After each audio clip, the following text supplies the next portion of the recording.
신약성경 로마서 4장 9절에서 17절입니다.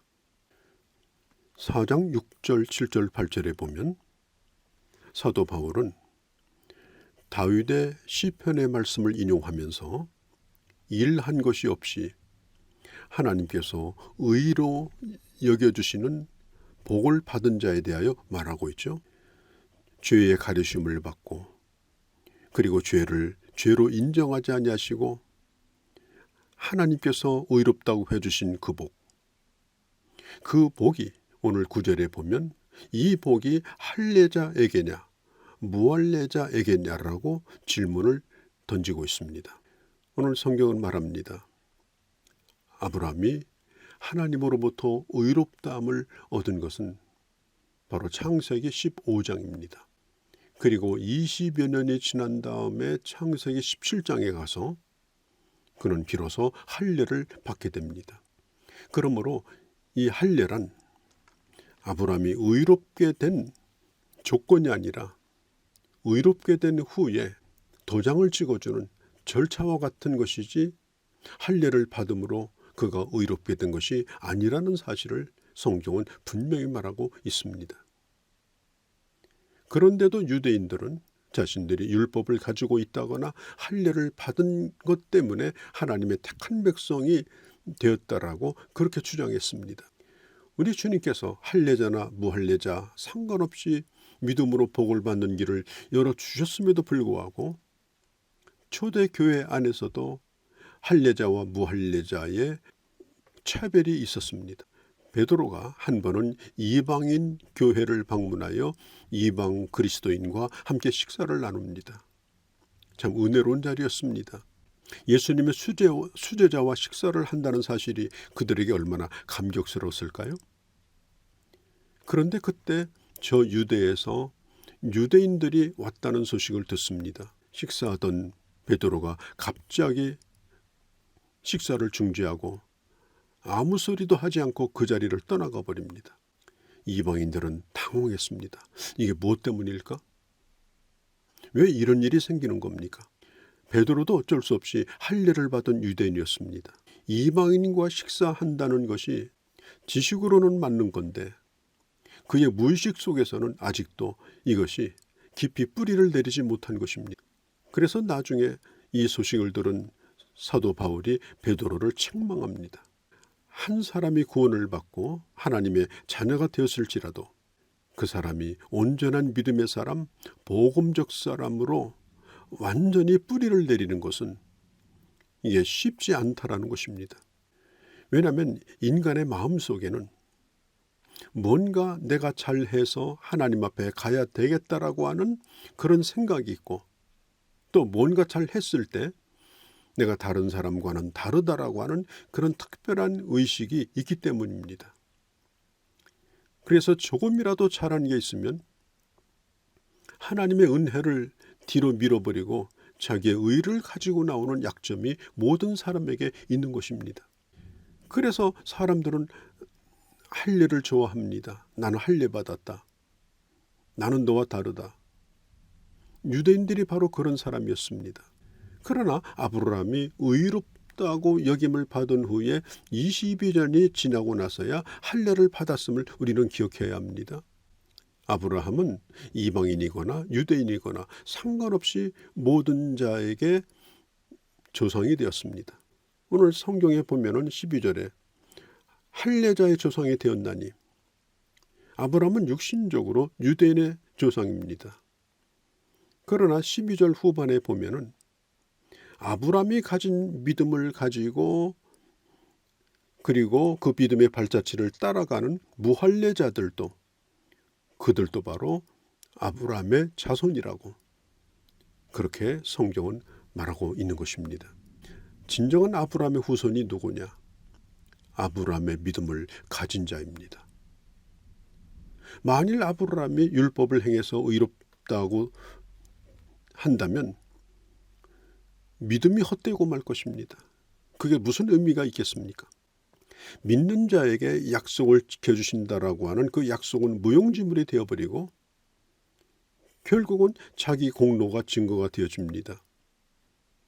자기의 공로가 구원의 조건이 되고 맙니다.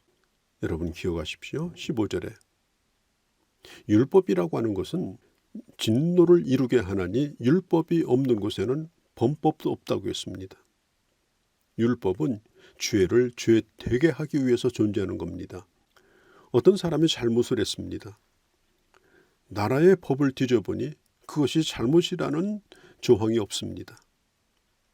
그러면 도덕적으로는 비난을 받을지라도 형벌을 줄 수가 없는 겁니다. 그래서 사고가 나고 나면 법을 만들지 않습니까? 성경의 율법이라고 하는 것은 십계명뿐 아니라 인간의 마음속에 있는 양심의 법까지 다 율법에 속하는 것입니다. 그래서 이 율법 앞에는 누구도 죄인이 아닌 사람이 없는 겁니다. 율법은 모든 사람을 죄인으로 만들고 그리고 15절에 진노를 이루게 됩니다. 하나님의 심판대 앞에 그를 세웁니다. 그래서 율법은 형벌이며 율법은 절망이며 율법은 심판입니다. 모든 사람은 이 법 앞에서 다 걸려들게 되어 있고 다 범법자가 되고 다 사망에 이르는 죄가 되는 것입니다.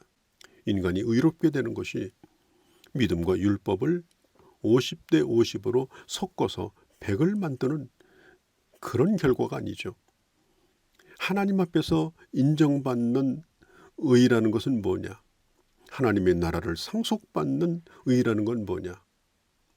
오직 100입니다. 다시 말해서 율법 앞에서 인간은 100% 죄인임을 인정해야 하고 그리고 율법의 행위로 구원받을 수 없음을 인정하고 100% 주님의 은혜를 의지하여 그를 믿는 그 믿음으로 구원을 받는 것입니다. 오직 하나님이 그것만 인정해 주십니다. 90%는 예수를 믿고 1%는 내가 최선을 다해서 보충한다. 그런 구원은 존재할 수가 없습니다. 율법은 뭘 하라, 뭘 하지 말라 그렇게 구성되어 있을 뿐이지 믿으라 그렇게 말하지 않습니다. 주님은 율법으로 불가능한 것을 예수 그리스도로 말미암아 우리를 구원하여 주시고 그리고 하나님의 가족이 되게 하셨습니다. 그리고 하나님이 그 자녀에게 주시는 영원한 하나님의 나라를 상속받게 하신 것입니다. 의롭게 되는 것이 율법으로 되었다고 하면 예수 그리스도의 그 구원의 사역은 결국 헛되어 버리고 말 것이요. 예수를 믿는 그 믿음을 가진 자도 헛되고 말 것입니다. 하나님께서 아브라함과 그 후손에게 세상의 상속자가 되게 하겠다라고 하는 이 언약은 13절에 율법이 조건이 아니고 오직 믿음의 의로 된 것이라고 분명히 말하고 있습니다.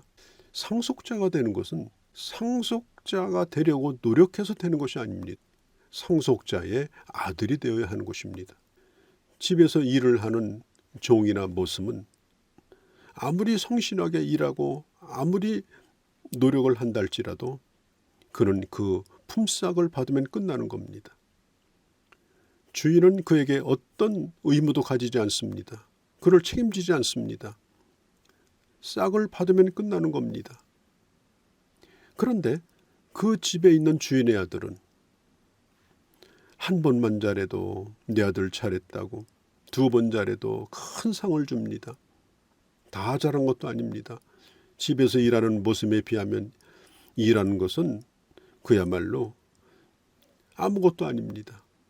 그러함에도 불구하고 상속자에게 아들이기에 그의 잘한 것을 인정해 주시고 이제는 아들일 뿐 아니라 아들로서 누리는 복을 주시는 것. 그게 바로 하나님의 자녀가 받는 복인 것입니다. 우리는 하나님의 자녀로 태어난 자입니다. 요한복음 1장 12절 13절에 보면 인간이 거듭나는 것, 하나님의 자녀가 되는 것은 육정으로나 혈통으로 된 것이 아니고 위로부터 태어난 것입니다. 위로부터 태어나는 방법은 그 아들의 이름을 믿는 것이요 믿는 자에게 하나님의 아들 되는 권세를 주시겠다라고 약속을 한 것입니다.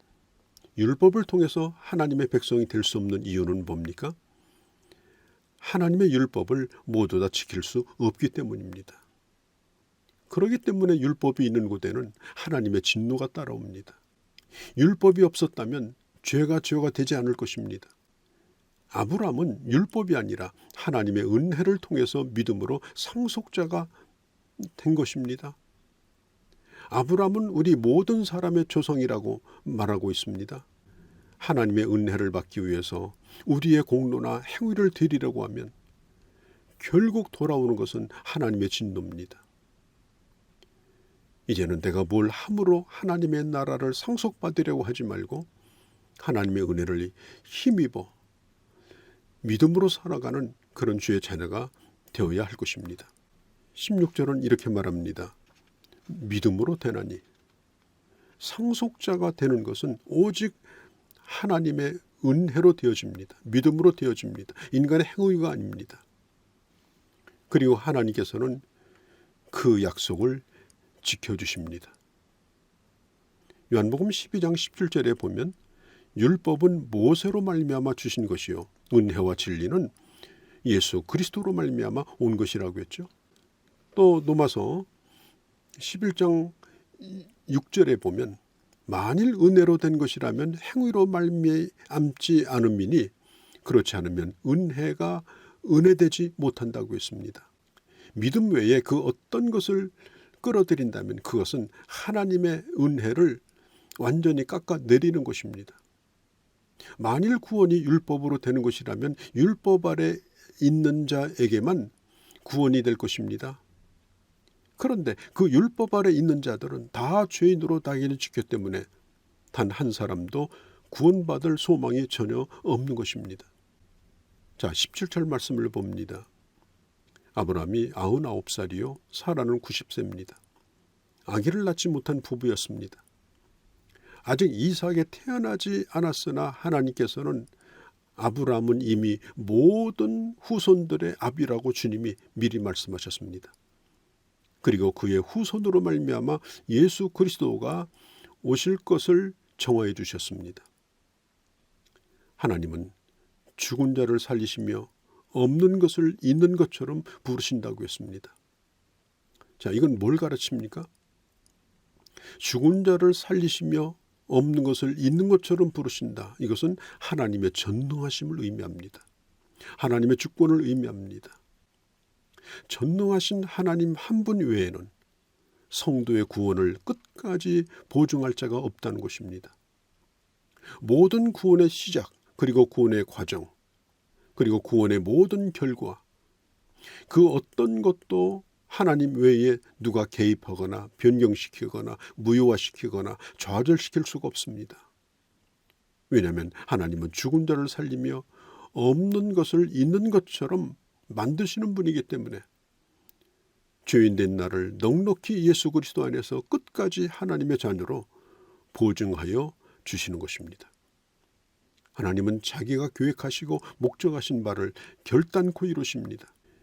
인간의 행위나 율법이나 할례나 그 인간의 어떤 노력으로 되지 아니하며 오직 믿음으로만, 오직 은혜로만 하나님의 나라의 상속자가 되어지며 이 땅에서뿐 아니라 영원한 주의 나라 이르는 그때까지 하나님의 영원한 복을 누리는 자녀가 되게 하여 주시는 것입니다.